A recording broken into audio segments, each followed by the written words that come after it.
Without my Lord, no, ain't got no way I'm gonna make it. Without my Lord, no, ain't got no way I'm gonna make it. Without my Lord, no. There is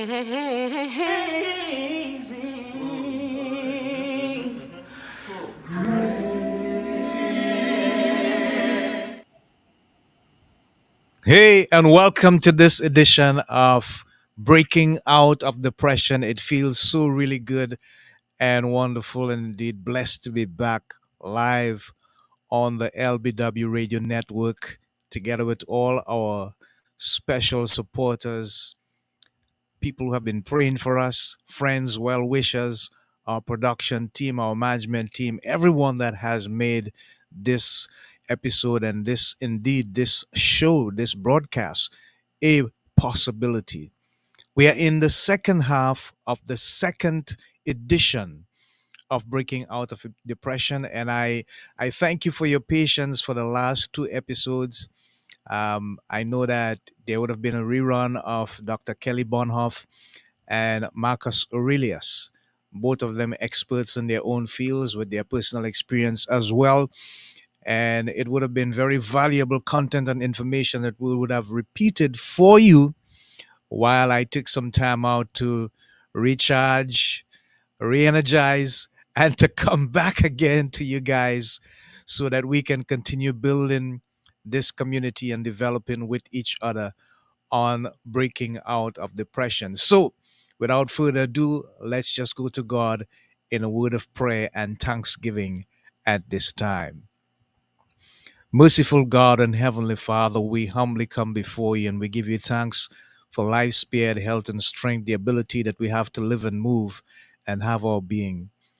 We pray, dear God, that this episode would be one that would send a great and inspiring message to people, that lives would be touched and transformed everywhere, that we continue to build this community, dear God, that we'd observe your presence, we'd observe your guidance, we'd observe everything that would be pleasing and welcoming in your sight, and that the evidence that we see, the results that we have as a result of building this community would certainly bring honor and glory unto your matchless and wonderful name. We thank everyone who has prayed and supported the production team, the management team, all those who have contributed, our guests that have made a difference in this program. We thank you for them, and we pray, God, that you would continue to bless us, continue to lead us into paths of righteousness for your name's sake by your Spirit. And as we continue to study and as we continue to seek the information that is necessary for the growth and development of your people, that their hearts and minds would be touched and moved, and they'd continue to seek to do all they can to break out of depression according to your will, Father. So let it be done. We ask all this in no other name but the living Christ with thanksgiving. Amen. Wow. So it is wonderful indeed to be back, and we definitely thank God for keeping you and for keeping us for the time that we have been away. So, as usual, I want to do my housekeeping duties and to remind us that this is the second part of the second season, the second edition of Breaking Out of Depression. Remember to also support our other programs: Iron Sharpened Iron, Action Friday, Brooklyn Bible Study, Level Up Your Marriage, Bible Chat at High Noon, and every Monday, the discussions of men and the principalities of men with regards to how they are supposed to conduct their families and themselves according to the will of God with Brother Blake, and our morning devotions and thoughts with our own Brother Honore. Team for the year, let God do more for all of 2024, taken from the scripture for the year, Isaiah 43:18 to 19. This episode is entitled Breaking Out of Depression from Coma to Calling, Holly Porter's Inspiring Journey, and we hope to see her in a little while from now. The thought of the week, we will give you that later on. But before we get engaged in introducing our guest, hopefully that she will come on at the appropriate time, I want to continue with something that we've been looking at, and it's part two of a video from John MacArthur. I also want to acknowledge Gracie Vincent in the house. Good evening to the panel. Good evening to you, sister. And thank God for your continued commitment and your support. We hope that others will join in as well as we continue to share the inspiration, the knowledge, and the content that would bring value to your lives to inspire you to continue in the process of transformation. So, without further ado, because we have to consider our guests coming on, I'd love to share this video with us. And it's concerning something that we had already looked at before, but we did not continue with regards to the part two. So let me see if I can just line it up for us here for a moment.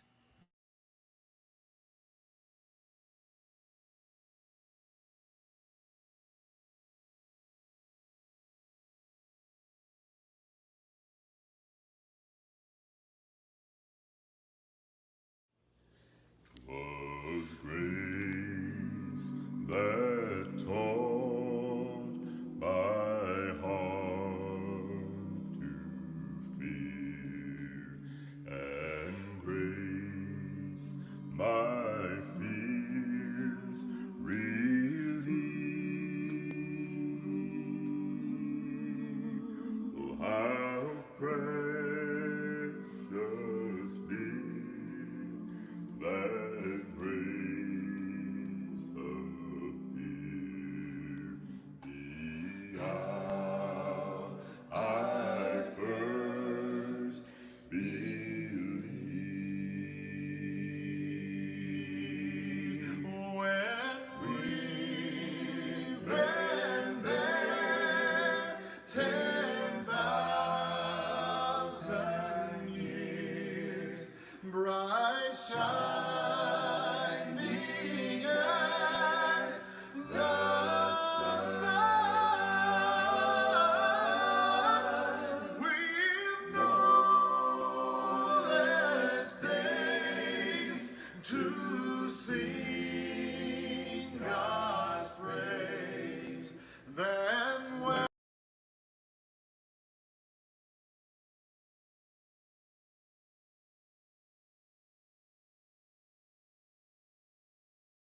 to live, and He does if you're alive. If He brought you into His kingdom, and He has, then He has a purpose for you to fulfill in His kingdom to His glory, and so He will sustain you to that fulfillment.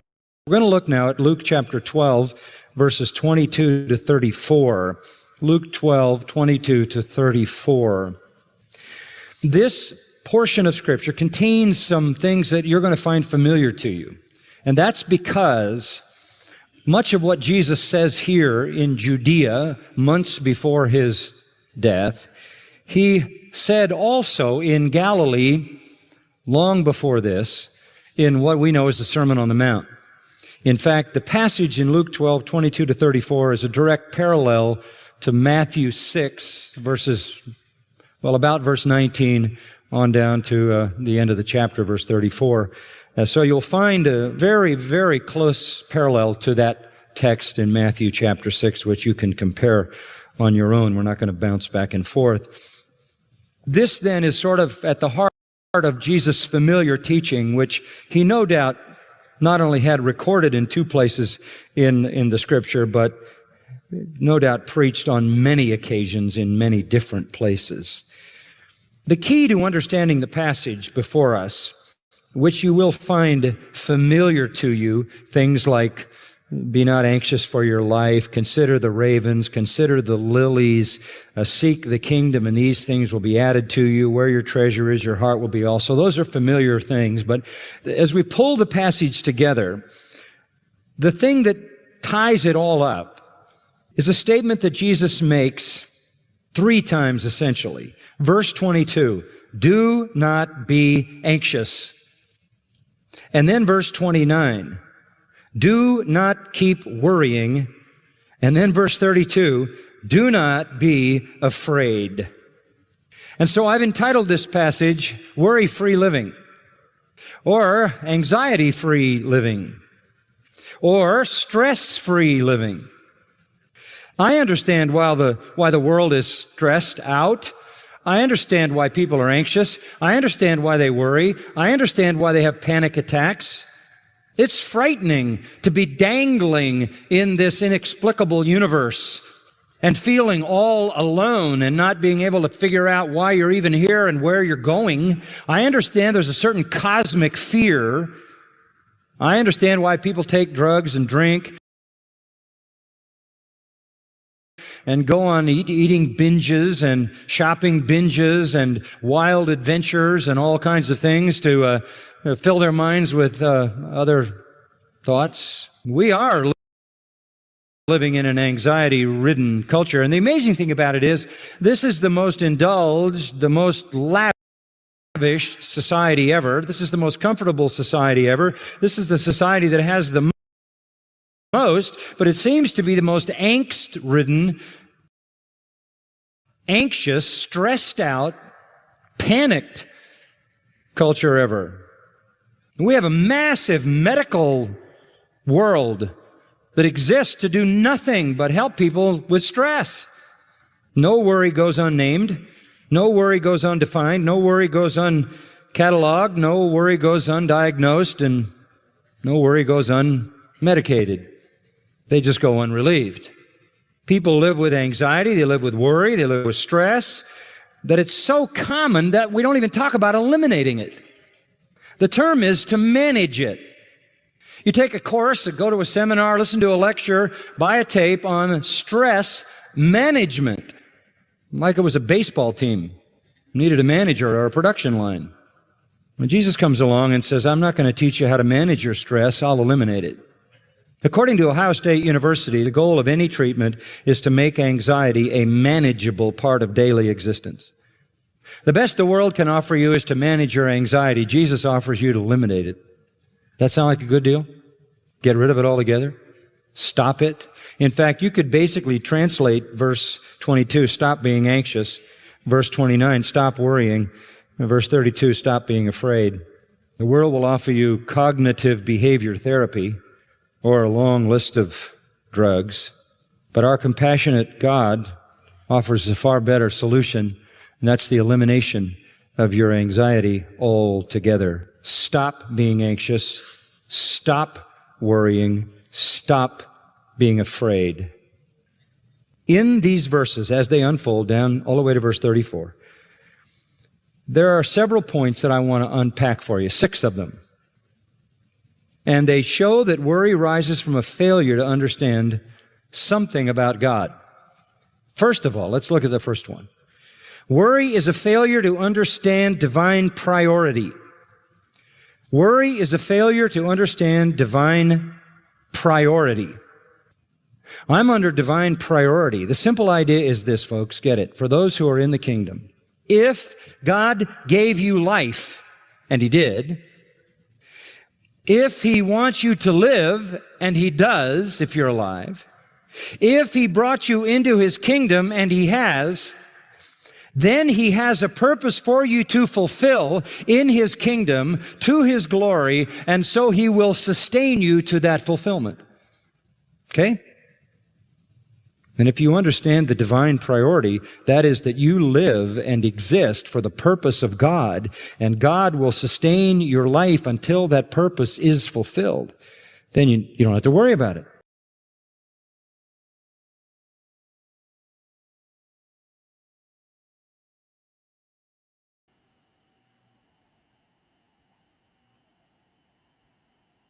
And when we first begun.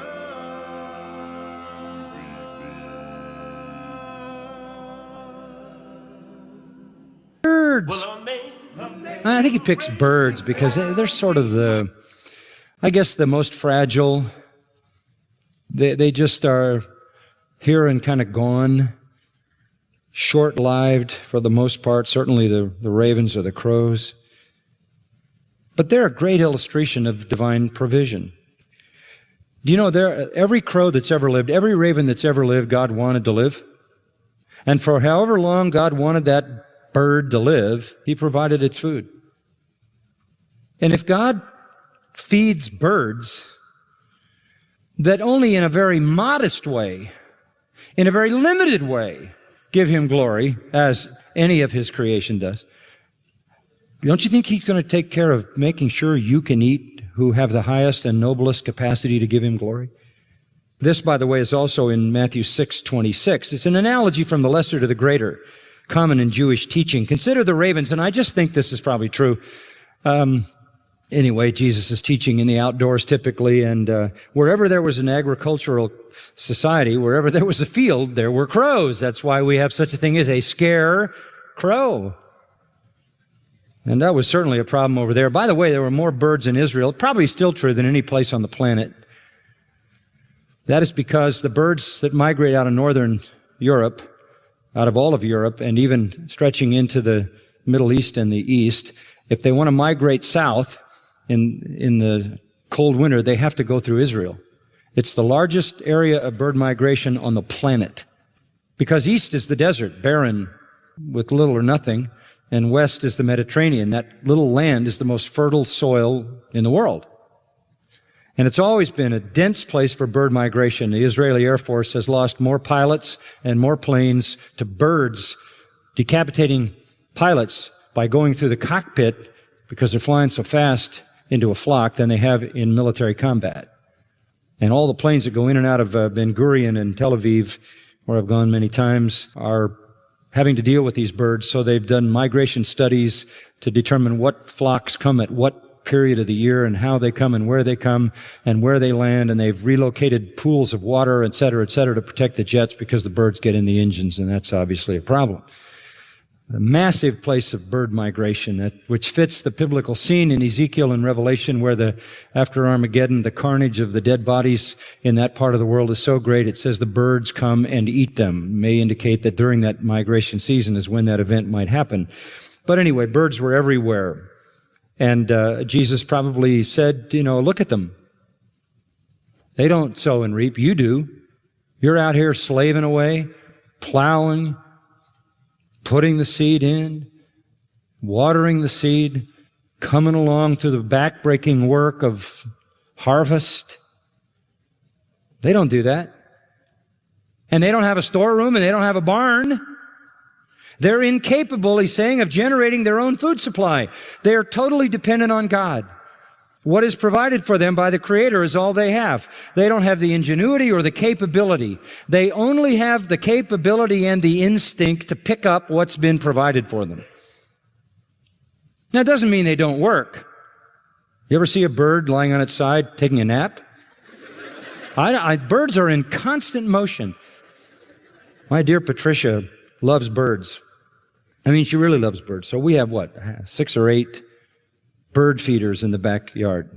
So when you go out the back door, you have to sort of duck because, they're everywhere. It's like an aviary in our yard, which is wonderful. We enjoy that part of God's creation. They are absolutely relentless.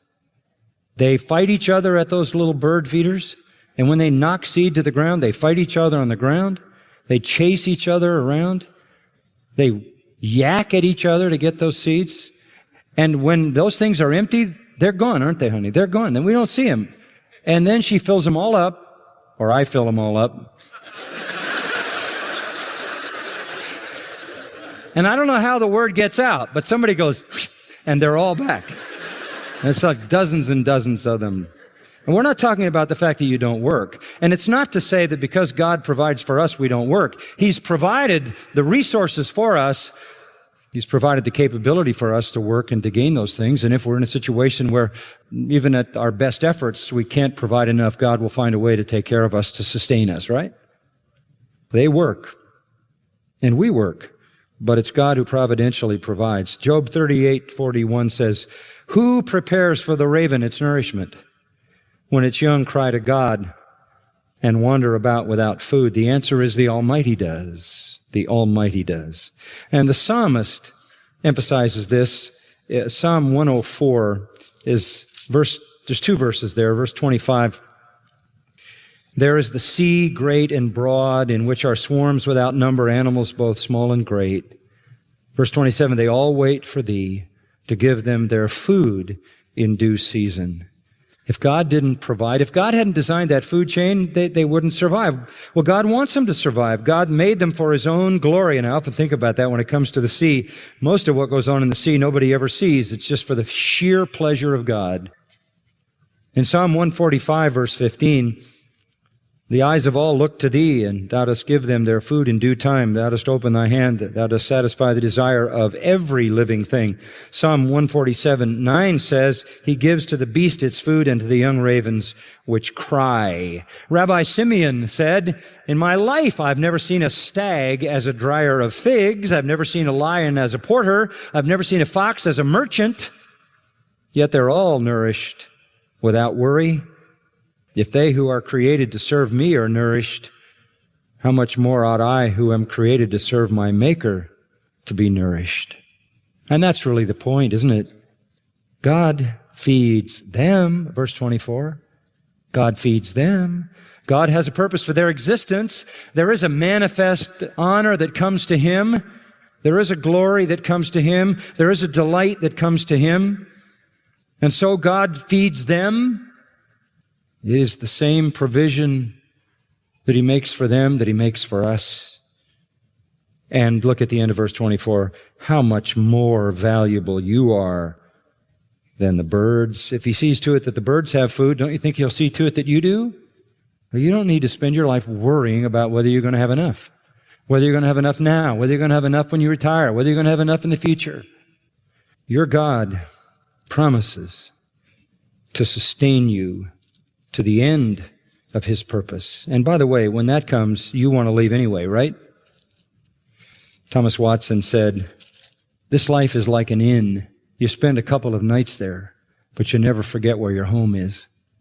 Paul said, it's nice to be here, but I would rather depart and be with Christ, but I have to be here for your sake. But he also knew when it was over, and he said, I've finished the course. I've kept the faith. I've run the race. I'm ready to go. The time of my departure is at hand. And until that day, he knew how to be in abundance and how to be in little. And God supplied all his needs because He always does that for His own. These are powerful arguments in these first 2 points. Life is from God. He gives it. He sustains it. He makes provision for it. I want to show you something by way of contrast that's really interesting. Back to Haggai. Haggai. That's 3 books into the Old Testament from the backside. Malachi, Zechariah, Haggai. The first chapter of Haggai says, verse 5, the Lord says, consider your ways. Consider your ways.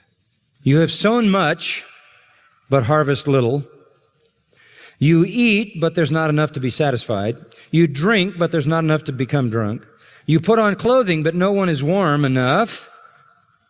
And he who earns wages to put into a purse with holes. This doesn't sound like provision. It's not. Thus says the Lord of hosts, consider your ways. Take a look at yourself and ask, why is it like this? Why do you not have enough food? Why do you not have enough drink? Why are you not able to have the clothes to keep yourself warm? Why is it that when you earn wages, they disappear? Verse 8, he says, go to the mountains, bring some wood, and rebuild the temple. There's the answer. They had forgotten.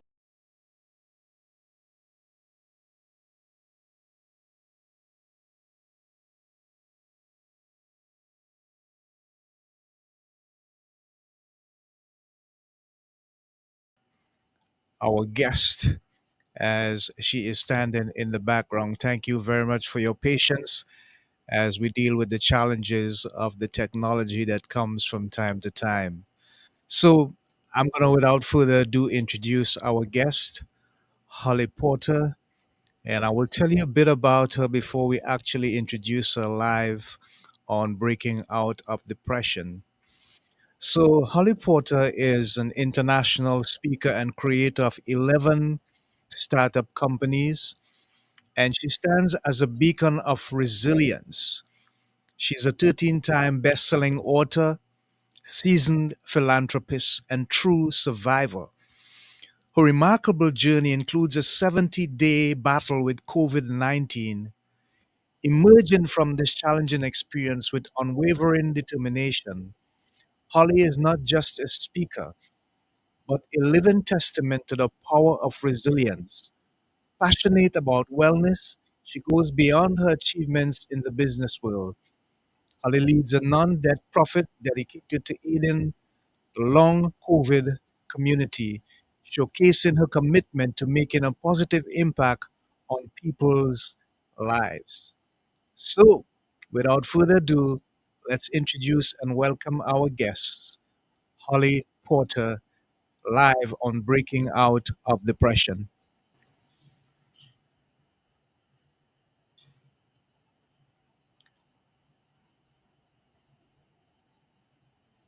Hi, am I Alexa, can here? you bring her in? I can hear you and I Okay. can see you. Ah, there Here you you are. are. There you are. Hello, There you are. hello. Hi, it's wonderful to have you live in the studios with us, and we thank you so very much for supporting and being part of the community as we continue to develop breaking out of depression. So, Holly, you have an amazing story to tell, and I'm sure people are really excited to hear about so much with regards to your ability and your resilience to bounce back and to survive. But when you think back on your story, Holly, and the experience that you have had to go through, what stands out the most for you as you often may go down memory lane? Yeah, that lighting is better. Yeah, it was like, why am I so dark? I had the wrong camera. If you can recall for us, what stands out for you? What lingers the most as something you can look forward to from the past with regards to your experience with COVID 19?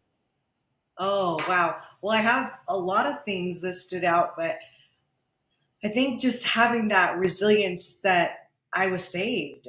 I feel like my story is a miracle and I don't want to waste one day. I got told two specific things to do while I was in my coma, and I'm doing them and I'm working on them. And I've had a lot of adversity along the last 2.5 years that I could have given up and wished I would have went to the other side. There were many days of that were so many heartache situations and family situations. And I thought, why did you save me to put me through this? This is way worse than dying. And so I think it's just knowing that resilience is there and working through it and knowing what I'm supposed to be doing that keeps me really going. Wonderful. Thank you for sharing. What it is about having these near death experiences that really make so much of an indelible impact on people's life that it changes their whole perspective. Can you share what it was like for you? Yeah. Well, I would consider myself more religious 2.5 years ago than I was religious and spiritual. Now I feel like I'm a little bit more spiritual.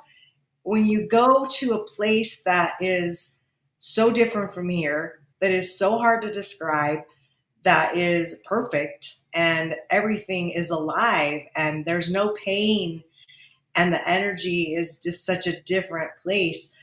I don't know why anyone comes back, honestly. And I know that most of us are told that we need to come back. We need to complete something. It's not our time. You hear that all the time. And I just I just know that I have this journey to do. None of us knows when it's our time. It could be tomorrow, it could be today. We don't know. And I feel like I have this mission and some things to complete that it wasn't my time. And so, yeah, just striving every day to be a better person and use that information and do good with it. Thank you for sharing. We appreciate that and we appreciate you. Thank you. So, in terms of what you do now with regards to the work that you do in helping people, what is one of the most important thing that you share with them, that you tell them with regards to resilience, bouncing back, and just being grateful for life, the simple things in life that you can enjoy now? What are some of the things that you tell them that makes an impact, a positive impact upon their lives? Yeah. Well, the biggest message I came back with was to love people where they're at. So it Ah, was love them where they're at. We all have our own journeys. And if you think about it that way and you love someone where they are, it takes the judgment away. that judgment. You can't say, well, you should do this and you should do that. It's where they are, it's what they know. And people really tend to do the best they can with what they know. And I believe people that have near death experiences and these out of body experiences and spiritual transformational experiences, all three of those, by the way, are different. I believe they see what they can believe, if that makes sense. So if they create what they see, like I feel like God shows them the way they'll understand it. Or does that make sense? Yeah. Because we all have so many different levels of understanding, even if we see in the same thing or hearing the same Yeah, thing. right. Yeah, But God's very clear. We misunderstand. that's right. That's absolutely correct. We at times make the mistake of either misinterpreting or misunderstanding exactly what God wants us to hear or do, but He is always very clear about His principles and His commitment to His people. So, Holly, tell us, what was the actual feeling or the emotion, the anxiety, the depression that you felt when you realized, hey, what is this happening to me? How did you feel that? How did that resonate with you in any part of your body? And you had to come up and say, look, Lord, it's either one way or the other. Please tell me, make a decision. What are you going to do? How was that emotionally for you? Oh, wow. I feel like all the anxiety and the depression became PTSD while I was in the hospital. I didn't know what I was experiencing because they were emotions that I really hadn't experienced. I mean, we all have a bad day, we all can get down. I don't remember the depression coming in the hospital. I was there 70 days and I was intubated twice. I had a trach, had sepsis. I was on a ventilator for 52 days. I was in a coma for 30. And I think I had lots of anxiety. I was really grateful, by the way, that they had put me in a medical induced coma, a lot of times paralyzed, because that's how your body heals. So many drugs through my body. And I'm really a holistic healer. So that all happening, I remember the nurse saying to my sisters who were there helping me because my husband was home with COVID and couldn't come to the hospital the first 3.5 weeks, which is when I had all these experiences. That's when I was the very worst. So that was depressing. When he finally came and had to leave, he could only stay a couple hours because he just didn't have the strength himself to be there. And I remember they said I was really depressed when he left because this is my husband and he can't even stay with me and I'm at my very worst. I don't even know if I'm going to live. And I think the nurses would say, "Are you sure that she didn't have anxiety before because it's really bad?" And my sisters would say, "No, she isn't on any drugs. She walked in here on no drugs." And I thought, let me take your oxygen away from you and let's see how you react. I don't know. Yeah. Wow. So, in terms of the work that you do with wellness advocacy and so on, what are some of the things that you turn to now that you've had the experience and you're actually involved in the work? What are some of the things that you advise people to do so that they stay on that path of wellness with that love and that advocacy just for being a good human being? Yeah. Well, my saying is better is better. As far as getting health back, I'm still only about 85% of where All I right. was, which All is right. huge, huge. Yes. Yes. And I think it's just don't give up. It's that find what is going to give you hope, whether that's some people, relationships, people, being around other people charge them up, other people that brings them down. I think it's just figuring out what works for you. And maybe it's a new norm. It's this is where you were, this is where you are, but where do you want to be? And be realistic. If you're talking about a health challenge or that depression, that anxiety that's there, what do you want it to look like? And then what's it going to take to get it to look that way? And getting help. Yeah. Yeah. Nobody does it alone in anything. Right. We Yeah. all need help. We need a community sometimes around Absolutely. us. Yeah. I'm really impressed that you're saying that It's just about 85% that you are working, and you're going to achieve more hopefully as time go on. But you have managed to do so much, Holly, with Yeah. regards to the startup businesses, 11 of them, and a 13-time best-selling author. How did you manage to do all of this? What was the challenge like for you? I mean, where did all the inspiration come from? I don't know. I get an idea and I just do it. I don't stop until it's done. And my companies, I mean, I'm older, so a couple of them maybe were only 2 or 3 years old, but some I've had for 20 years. I've been a real estate broker for 20 years. I had a salon and spa for 20 years. So Uh-huh. it's not like I just gave up and moved on to something else. They usually overlap, by the way. I'm not Right. 100 years old, right? I had three or four at a time. But when my Right, kids right. were growing up, there was a process. It was what can I do to be home with my children? So I started a daycare and I made really good money at my daycare. And then I started a preschool. And then I started a kids clothing store. So you can see as my kids got older, I grew with them and did things so that I could still be a mother. I have 8 adult children, but I had four, and we combined four with my husband. So we had 8 teenagers at the same time. It was pretty nuts. Um, and just figuring out, like, with your life, with your schedule, what's going to work and what's not going to work. Thank you for sharing. We appreciate that, Holly. You bet. So during that period of time when you were in and out of these comas, and really struggling and fighting for life, how did your family actually deal with it? What coping mechanisms or skills did they have to adopt to deal with it while you were struggling and fighting for life? Yeah. Well, I have a big family. So we have 8 adult children that are all married with grandkids. And then I'm from a family of 9. So, and then Uh-huh. my husband's got a smaller family, but we had tons of family and they all live, well, yeah, all of them live in Utah where we are. Uh-huh. So within 4 or 5 hours, everybody is, and most of them 45 minutes away. Right. So they couldn't just come visit me though, because remember during COVID, I was lucky by the time I was in their fall of 2021. By that time, they would allow one person every 24 hours. So when my husband was able to come for that short time, they would sneak him in. My sisters, they're twins, just younger than me. They spent every 24 hours. They were there all the time. They just knew intuitively. I don't know if it was, I don't know. I'm very independent. So it was very interesting that they intuitively knew from the beginning I needed someone there all the time. I had another daughter that came. I had another sister. One time, or other, they'd come and sub. But these two sisters were there most of the time with me. And they'd sneak my husband in because they'd bring cookies all the time to the nurses and even the housekeepers. They'd bring them cookies.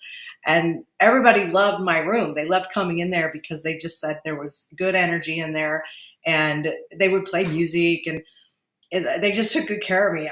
My daughter, I'm a hairdresser by trade, on top of all my other companies, and trained my daughters both to do hair. They did my hair for whatever they could with all the wires and stuff, but they did my nails and my toes while I was in there. I had spa treatment while I was almost dying. Amazing. That's an amazing story. Thank you. Thank you, Holly, for sharing and being so vulnerable and open. Yeah, I'm thinking about the aspects of long COVID, Holly. sure. And I know there are some people who are still struggling, who still have concerns, who still have questions. But what are the things that you have learned with regards to long COVID that people should really be aware of, that they need to know from your experience? Yeah. Well, let me start with a couple stats. So the last stats, when I started the nonprofit 2.5 years ago, it there was 65 million people documented cases. So there's way more than that. Then it went to 85 million, and now it's over 100 million. 100 million people documented with long COVID. So I know we all want to not talk about it. We all want it to go away. Trust me, those with long COVID want that nothing more than anyone else. And there's 200 symptoms that are attached to it. So what I would share mostly, I believe the reason the stats in 2.5 years went from 65 million to over 100 million is because people didn't start connecting the dots. So they realized, oh, and the doctors didn't know. Remember, this is a new disease. So they were clueless. And they just thought everybody either was faking it, they just weren't putting one and one together. Now people are getting all these autoimmune, more Alzheimer's, dementia, cancers. I've had melanoma cancer twice now and that's the most deadly cancer there is. I've got a scar on the side of my arm. That's where both of them were. And it's like 7 inches long. So it's just all these things kept happening. I was healthy. I walked in on no drugs. I walked out with 12. I'm off all of them now. And I'm not against drugs. I just think there's a time and a place for all of those things. But if you're somebody who has some newer health challenges, trace it back. And if you had COVID, you can have long COVID, even if you didn't have COVID symptoms, but tested positive. And a lot of people just don't realize that. Oh, I didn't get very sick. I just had like a cold. It doesn't matter. You could still have long COVID. So if there are symptoms since you had COVID that have lasted over 90 days, they linger on, you probably have long COVID. It's probably been what I call lit on fire. Anything dormant, like I ended up with rheumatoid arthritis I didn't have before. And I was a level 2 the first couple months out of the hospital. So it just threw it on fire, and all these challenges happened. And I had 9 doctors, and I didn't ever go to the doctor. In fact, the hospital I was in for the first 5 weeks, they didn't even have a medical record on me for a baseline of anything. And within the 5 weeks I was there, they had 422 records. Yeah. Oh wow, it's amazing. It's staggering, Holly, to think that you're not just a survivor, but you're an overcomer. Yeah. And God must have really had something wonderful and special and amazing for you to share with and to accomplish. Hence the reason why He allowed you to live. Yeah. But it's also kind of scary to hear you say that we can get long COVID without having the original presence of COVID in the first place. Right. That's an amazing reality. Yeah. And so the next question I want to ask is, where do you think you got the strength and the inspiration and the resilience to be where you are now in this moment and look so good actually? Oh, thank you. That's sweet. Well, and my list is long. When people say, what did you do to get better? Uh-huh. My breath matters. So I'm not going to waste it on somebody who's not willing to do the work and Right, do the fight. Right. right. Because it's long. I did many things. I'm huge on supplements, and I bought a hyperbaric. That was another miracle. I have so many miracle stories. I didn't ever have insurance until my whole life, until 2 months before I got sick. And my bill Wow. was $1 million and some Wow. change. So Wow. it Wow. just goes to show you there was a reason. There was a reason all these things happened. And I believe that. I have the faith that if I was saved, I don't want to waste my time, but I want to share whatever I learn. I want people to know that information. If they're open, because better's better. And if they want to get better, there are people. I remember one of my doctors saying to me in the beginning, at least you're being proactive about your situation. And this is when I was pretty bad. But I would go in there, oxygen tanks and all, to the doctor appointments. And I said, well, what else am I going to do? Like, in my mind, there wasn't a question of giving up. It's like, I got saved for a reason. Why would I give up? And I said, what else would I do? And she said, I don't know, just sit home on oxygen waiting to die. And I thought, that's not even an option for me. Like, that thought didn't even cross my mind. No matter how much depression, PTSD, everything that was present, especially at that time, that wasn't an option. I knew I had a mission. I knew I had a why I needed to be here. And I could have never told you that before all this happened. I really couldn't. Wonderful, wonderful. So when you get the opportunity, Holly, to stand before a live audience and share your experience with people, what are some of the responses that you get, some of the looks that you see, the impressions and expressions on their faces? What's the feedback that you get, That I get or they get? that you get? Oh, I don't want pity. I want Ah, encouraged, hopeful people. And so when I see their eyes light up, or uh-huh. when they say, "Oh, that just gave me goosebumps," like Mm, I'm just telling my truth. I'm just right. sharing my version of what I know. Right? My sisters will have a different story than I do. But when people that encourages them, or they want to share that story with somebody else, we're working on a book right now. And even though I actually have 15 books that I've been part of. Either they were mine or I've been a part of them. Oh, It's yes. 15 now. It was at 13, but I have a couple more that I've contributed to since then.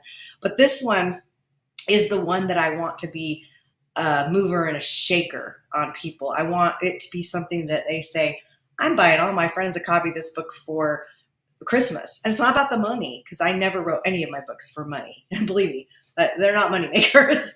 This one is, it's just that story of resilience and the fight of, and I don't even like the word fight, but I have a painting that I actually had painted that's 6 foot by 4 foot.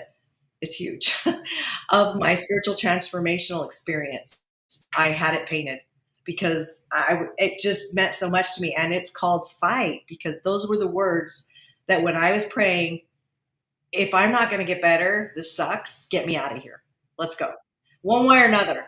And then I had this experience that was the line in the sand that told me, I knew, okay, I just had to fight. That's all right. Got it. Message loud and clear. Here we go. And I was still in the hospital, I think about 7 weeks after that. Yeah. An amazing story. So we have Holly Porter in the house, and if you have any comments or questions that you'd like to put forward at this time, you can do so in the chat.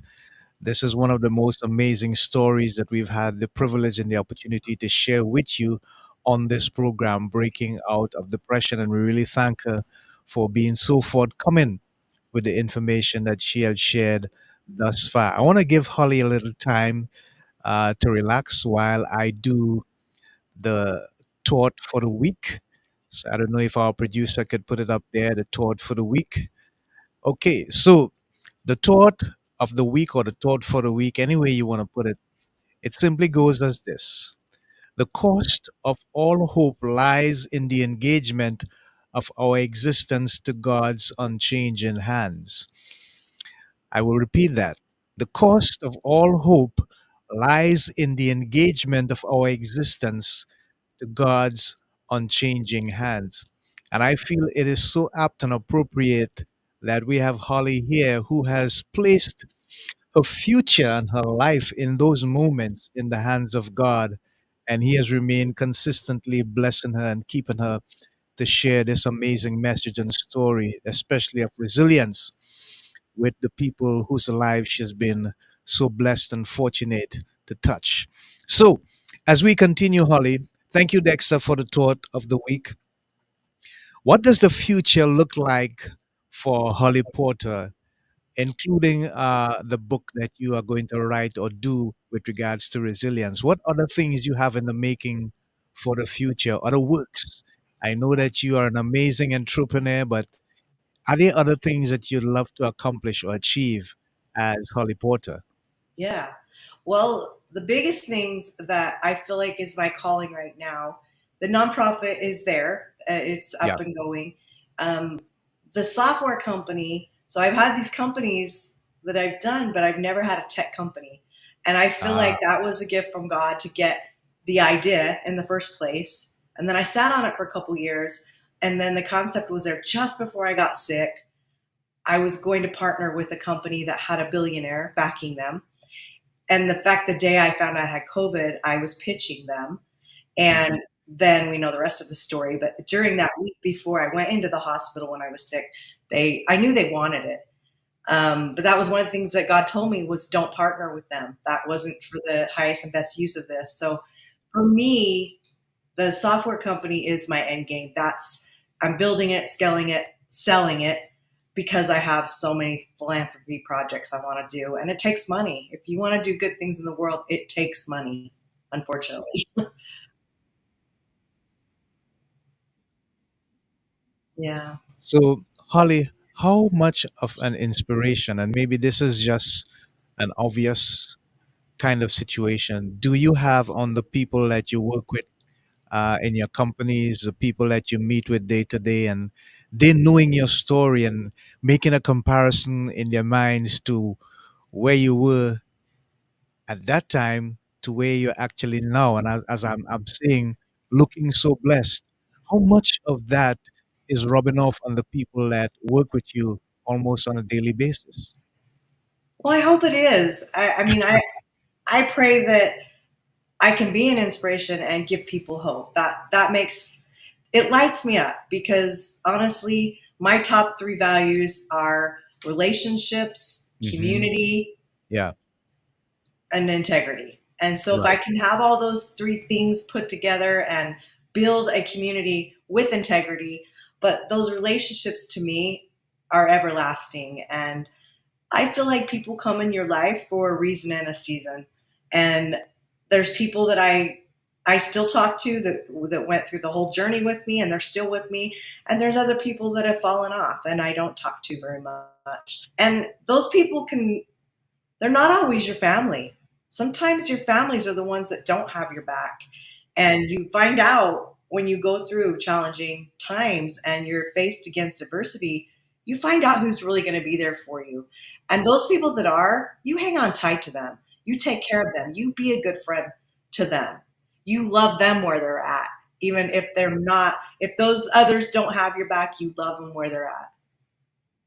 Wonderful. I love that. I love the philosophy and I love the meaning of it. Makes so much sense. Are you involved in any mentoring programs, Holly, particularly with young people? Yeah, my grandkids. I have 17. My goodness. Um, I so because of starting these two companies and having to pull back because of my health, Yeah, currently I can't say. I've in the past lots. yeah.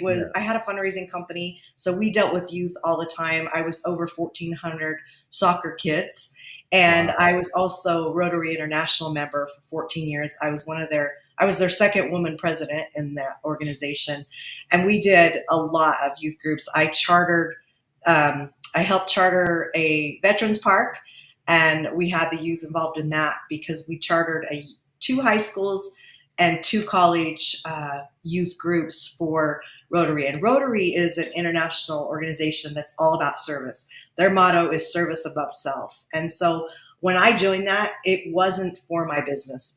I was all about what can we give? You know, you don't expect anything back, you just give. And and so I've loved that. So I would say my goal in the end game right now it's to build this company so that I can have the funds to build. I have a laundry list of things that I want to do and those are really the whys of why I'm doing things. And yeah, I love the So youth. yeah, and to me that song's part of the big why that keeps you going and that keeps you moving in the right direction. Yeah. What about the mornings when you get up and you just don't feel like, wow, this is a day that's gonna be real tough. It's gonna be struggling for me. Do you have days like that when Yeah. sometimes you feel, oh my gosh, I gotta get up this morning. I gotta. Do you have days like that, and how do you deal with it? Yeah. So with long COVID, your health tends to go in waves. So Hmm. like some symptoms that I had a while ago will go away. You get new ones. I mean, there's 200 symptoms attached to it. And I probably had 75 of them. And so you did like the ringing in my ears is constant. I have to wear ear speakers with things in my ears at night and a mask on my eyes and a CPAP. Thank you, COVID. I'm so beautiful at night. It's like- but that's my survival to get good sleep, and good sleep's important. So I think, yeah, I have days where I get up. I've had some tough ones. The last couple of weeks, I've had a couple where, but I'm not one that'll just stay in bed. I drag. I definitely drag.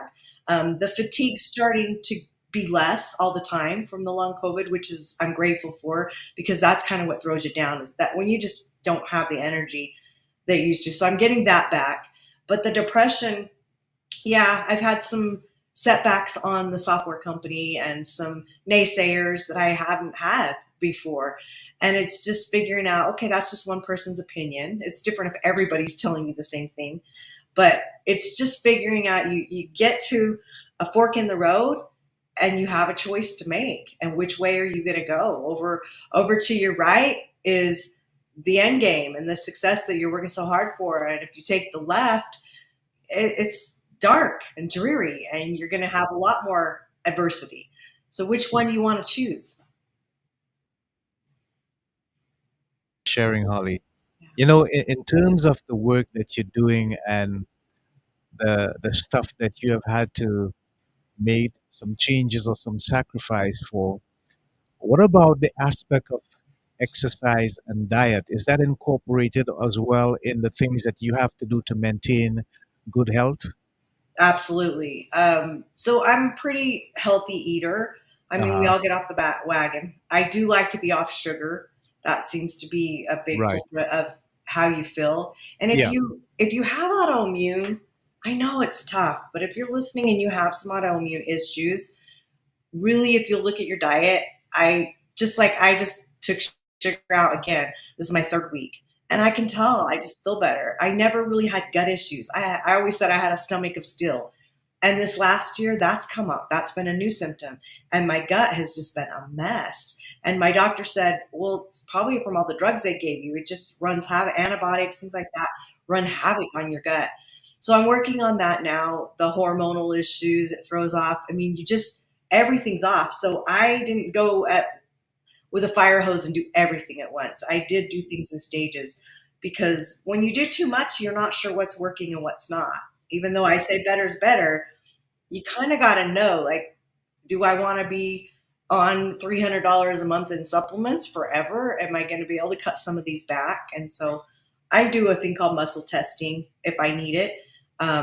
It's called a sway test. I just stand up and literally ask my body with whatever supplements in my hand if my body needs that today, not period, today. And if my body goes forward, that's my yes. And if it goes backwards, that's my no.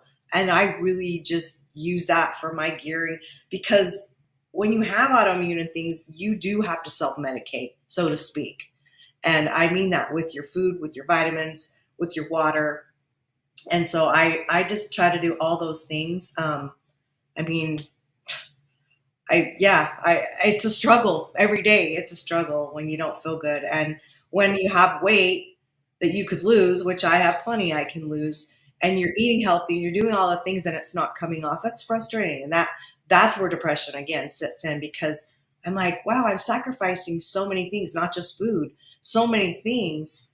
And sometimes I can't walk. Sometimes it's, there's too much swelling going on, or the fatigue's too hard. And so I bought one of the shaker machines. What are those called? I can't remember what they're called.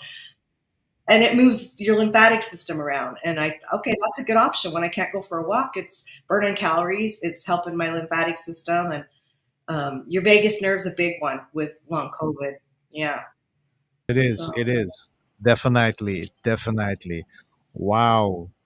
This has so much potential for learning and education. I mean, okay, so there is a comment across by Gracie Vincent, and she's saying, Holly, praise God for all the good things He has done for you.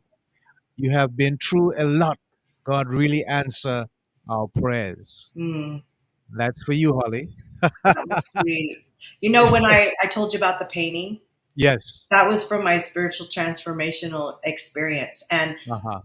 it was my mom who had passed away that came to me. And she's the one that said it wasn't my time and I needed to fight, because I was Right. praying, if this is how I'm going to die, just take me, because this is miserable and I don't like it. So let's either get better or let's get out of here. That was my prayer.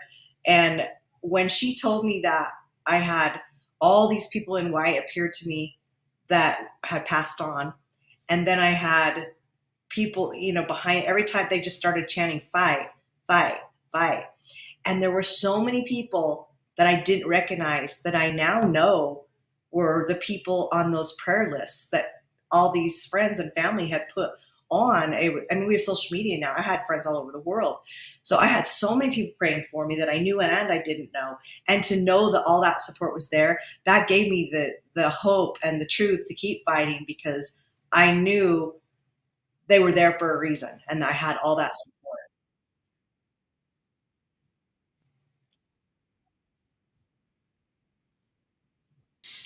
What she had to go through, what she had to face, what she had to deal with.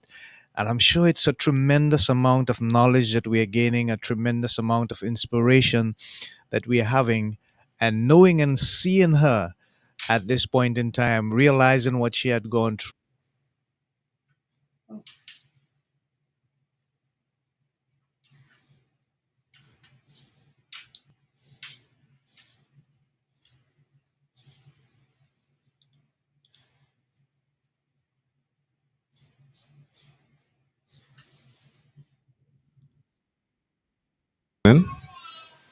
Hi, we got a Hi, I am Dexter Honore. I am usually in the background, controlling Her everything that to is not going only on. survive, Okay, as I he's say, back. but to thrive. And in that excellent moment of thriving, it seems as though that Holly has made so much more for herself, her life, her family, and now she's a living, breathing example of resilience, recovery, overcoming, and thriving. So we are challenged a bit with the technology, but Holly is still with us, and so we will continue the interview at this time. Holly, how does it feel now that you are in this current position that you are in, and you have now to really value the experience and the life that you have been given, and you realize that the many things that you do today will impact upon your life on what happens tomorrow. How tough is it for you to pull out most of the times that good feeling, even when the day seems to be a drag? Yeah. Well, sometimes I ask myself, why am I feeling like this? What's the emotion behind it? Why am I feeling it? Is it mine, or am I worried about somebody else maybe, and that emotion's coming across from somebody else? That's really how and it's a practice that is in progress. I'm working on it all the time. Just remembering when, instead of sulking, because we all can do that and have a pity party, it's like, okay, remember the why. Remember why you're doing what you're doing. What's the end result? I'm a visionary, so I always have the end result. This is part of the working backwards and working for a solution. Okay, I don't feel that great today, or emotionally, something that happened is got me down today. All right, feel that, feel through it. How long am I going to let me have it? And how long am I going to be down? Is it going to be today? Is it going to be for a week? Make that decision and decide what for you. Do I need to fill it for an hour? Okay, I'm going to just go do something for myself for an hour and fill it. And then I'm going to get back to what I need to be doing. That's kind of how I handle things.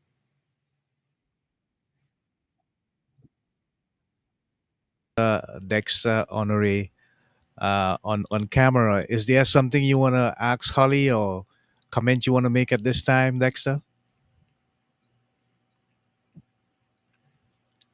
Oh, he seems to be engaged otherwise. I'm seeing him on screen. Wonderful. So,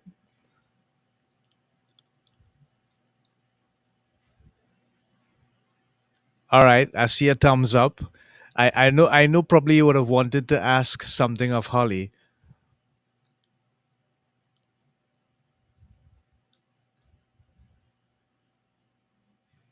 We are not getting your audio at all. I don't know what's happening there.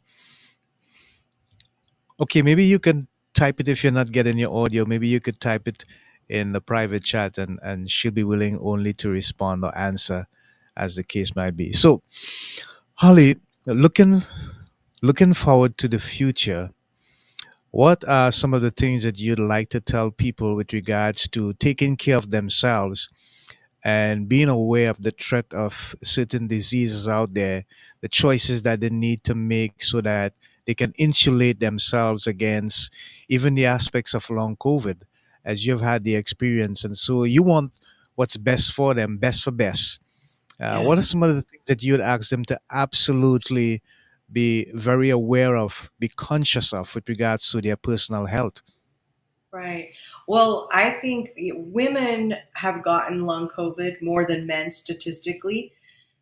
And we're a lot of times the caretaker in our home, whether it's just our spouse or we have children living with us. Nowadays, a lot of people have their children and their grandchildren living with them, or they're taking care of the grandchildren. There's so many with those circumstances.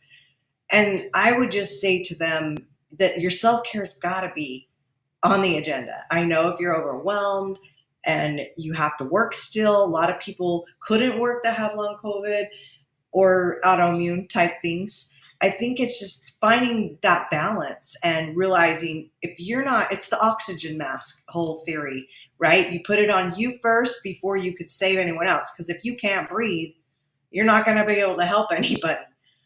Same scenario is take that time to take what's your self-care practice look like. And I got told that so many times by, counselors, whoever, that I needed to really be doing that. The challenge for me is I had all these lists of things that I needed to get done and work and everything else. And the self-care for me was healthcare.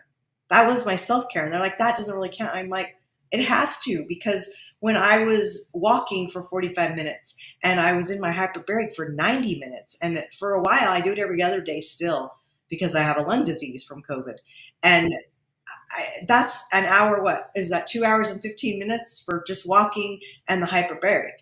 It's like, oh, that's a lot of time just for healthcare, right? And then you go do your supplements and then you make good food and anything else you're doing for your health to make it matter. It just, I didn't have time for, a bubble bath or, what can I do for self-care? Read a book. I mean, I'm a multitasker. Even now when I get on my shaker machine, because I can't think of the word. That's another long COVID issue. Right now I get on that. I'm like doing my little red light face things. I'm listening to a Audible. I mean, I just, that's how my mind goes. I feel like, okay, if I'm going to get this in, if I'm going to do this for myself, then I've got to multitask and add. And that's not always the best way to do it. That's not the best self-care, but it's reality for me. So that's how I handle it. Wow, wonderful. So, of all the books that you have written or been a part of co written, which one, Holly, stands out the most for you? Probably my very first one, which I have a men's version and a women's version. It was short. It's only about 60 pages. You can read it in about 30 minutes. It's a test. It's a mindset book. And Hmm. it's called Inbox, Outbox, Unbox, No Box. Four Ah, steps to delete your box thinking. okay. So you take a quiz in the beginning, and the quiz, I have to make it fun. And I love shoes. So it's, if you were a shoe, what kind of shoe would you be? And there's 13 questions that you answer. It's a personality persona test. And then you add them up and A, B, C, D. And then you put yourself in that category of the shoe. So there's loafers and flats. So loafers are men, flats are women. That's the same Yeah. shoe. Yeah. There's high heels and dress shoes. Those are the other two. Boots and sneakers. And so then it teaches you in that shoe persona, the rest of the book goes through each one, and it teaches you the steps to get out of your box thinking in your shoe style. So that Wow. was a fun book, and I love personality profiling. With my salon, I did a lot of image designing and things like that, and it fit in. And so that was probably my fun one. I also did your money profiles, and that was a shoe in for money success. And it was using the same, it looked the same. They were just little box books, and I call them the box books. And so the money profile teaches you money mindset, and the other teaches you, brain mindset. Okay. Anyway, long Wonderful. answer. Yeah. Thank you for sharing, Holly. We appreciate that. And we continue to appreciate you. Now, in terms of the mindset, and I've heard someone said the heart set as well. What do you think it really requires for people to live a life of resilience in terms of facing the day-to-day challenges that we do from time to time? Long COVID aside, or the after effects of COVID aside, Yeah. if you were to give someone, some simple day-to-day advice in terms of the mindset that they ought to have based on your experience, it took you something in your mind, in your heart, to fight, to be Yeah. resilient, to bounce back. You realize you had something to look forward to. You say you're a visionary Yeah. and you start with the end game in mind. But how can you help people to adapt that kind of thinking for themselves? Yeah. Well, YouTube University is free. You can learn anything you want. If you want Right. to learn how to have a better mindset, just get on YouTube. You'll be a plethora of information. I remember a nurse whispering in my ear, and it was when I was fighting from the first intubation to the second, and I was working really hard to keep my oxygen up so I wouldn't have to get intubated again. And I remember her coming in and saying, "You're." She was mean. I mean, kind of. I mean, it was a good thing she was mean because of what she said. But she said, "Your sisters told me that you're a speaker and you talk about mindset and that you can do hard things and you know all this. And I'm telling you right now, this is all in your mind. This isn't your body. This is your mind. And do you want to get revented?" I'm looking at her like, "Are you crazy?" Like, no, I don't want to get revented. You have to fight through this, and you just need to do it. And I just remember that. First of all, I was thinking that was nice of my sisters to brag me up to her, right? And then I'm thinking, now she knows. Now I have to fight. And I think it's just learning, like figuring out how. You don't have to know how. You just need to know where to find the how. So UTEP University is free. That's the first thing. If you can, hire a coach that does mindset. Be in a mastermind that teaches mindset. There's so many places to get help, paid and unpaid, that and I work with people like that all the time. I love people that are entrepreneurs and business people. I love working with them. And of course, I've coached for years. And I love that because it's just figuring out, usually a business coach, really the challenge is the personal stuff. The business is suffering because of the personal stuff, 9 times out of 10. So they hire you for a business coach, but really it ends up being a personal coach. And that's fine. They don't realize that. You just work through it. And when you work through the personal things, all of a sudden the business just starts flowing and takes off and making money. Like a plan. Sounds like a plan. Wow. Thank you for sharing, Holly. So I want to share again the thought of the week. I think this is the most appropriate time. And I want to just help people to remember that we can have so many wonderful and positive things in our lives despite what we think life may have thrown at our direction. And we just have to remember whose hands we have to place it in. So, the thought of the week, one more time, is the cost of all hope lies in the engagement of our existence to God's unchanging hands. The cost of all hope lies in the engagement of our existence to God's unchanging hands. I say it's cost because you really have to invest your faith in God and give Him that opportunity to just bring about all the necessary things that you need in your life to take you to the next level so that you can overcome the challenges, just like Holly is sharing with us with regards to her personal story and her accomplishments. So, Holly, with regards to people that you deal with on a day to day basis, what are some of the things that they tell you that they are faced with in terms of personal challenges? Is there a set pattern, or do you see many different things coming out from people? I think people lost a lot of hope, especially during COVID. I Hmm. think I mean, I can't think of anything in the history of the world that affected the whole world at one time as COVID. Right, right. Everyone knows, everyone has a COVID story. Everyone knows what it is. Everyone Yeah, suffered. yeah. Everyone, didn't get to work during that time. There was so many things. And I think we're seeing so many people not recovering from that. I feel like Hmm. it's it's like that's why people don't want to hear about long COVID. They Yeah. want to be done. It's a negative. They want to put it in the past and forget about it. Yet 100 million people are suffering.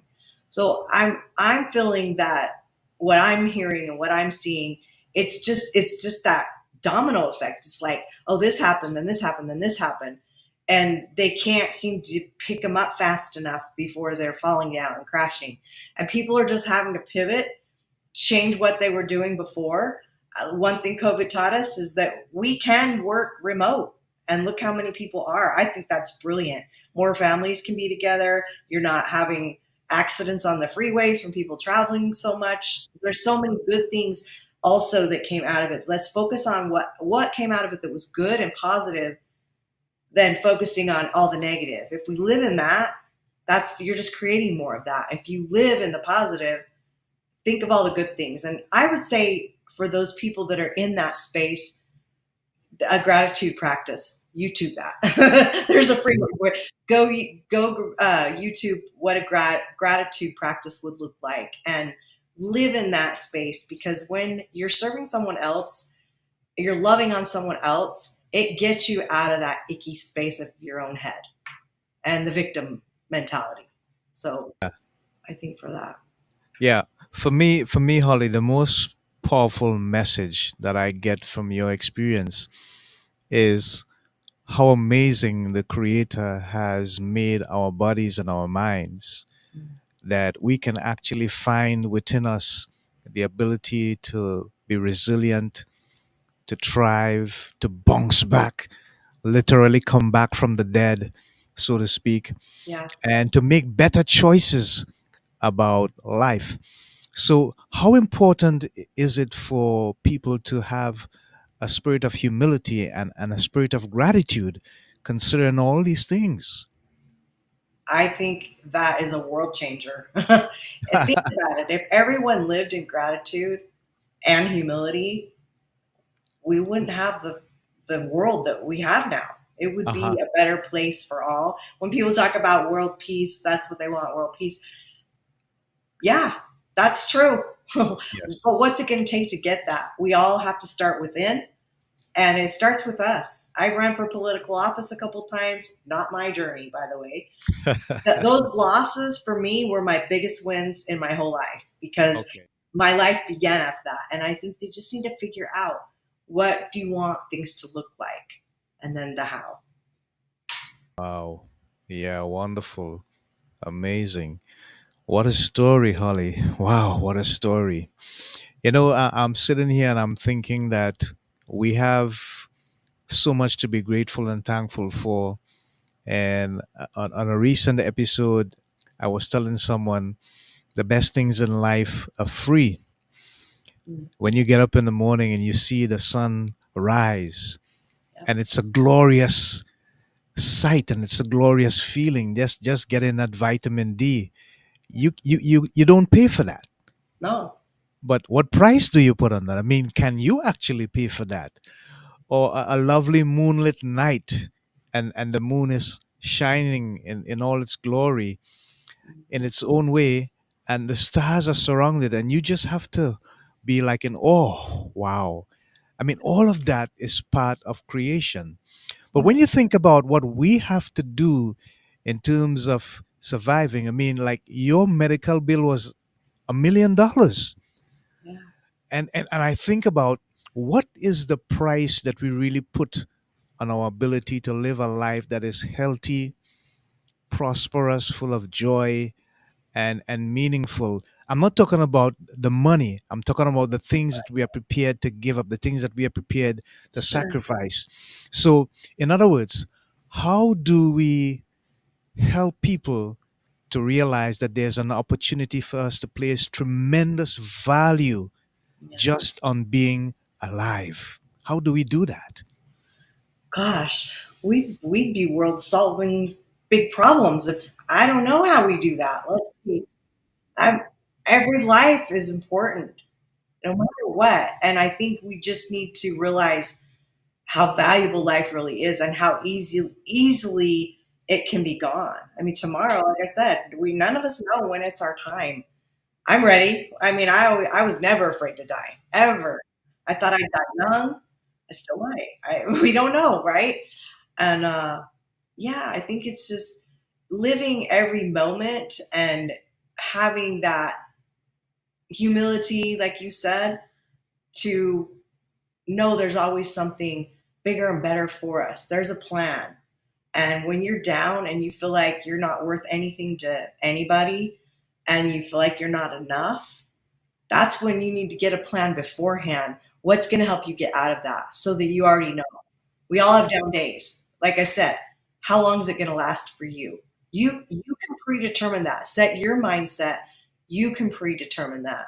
Somebody told me the other day, when you go to bed at night, if you want to reset things like in your body, talk to yourself at night before you go to bed every single night. They said do it for 21 days and just keep talking to yourself and reset the vagus nerve. There's activities you can find, figure out what it is, what's going wrong, what can I do to fix it, what's the solution. Always be looking for the solution, not the problem. Yeah, that's a wonderful attitude and a great mindset to have. As we come to the end of this amazing episode, I'm reminded that there are many people out there who sometimes stay, Holly, in ignorance because they either ashamed of their condition or they are afraid to say what they are feeling or what they're experiencing. How important is it for people to, in the early stages, address something that may appear to be a symptom of long COVID?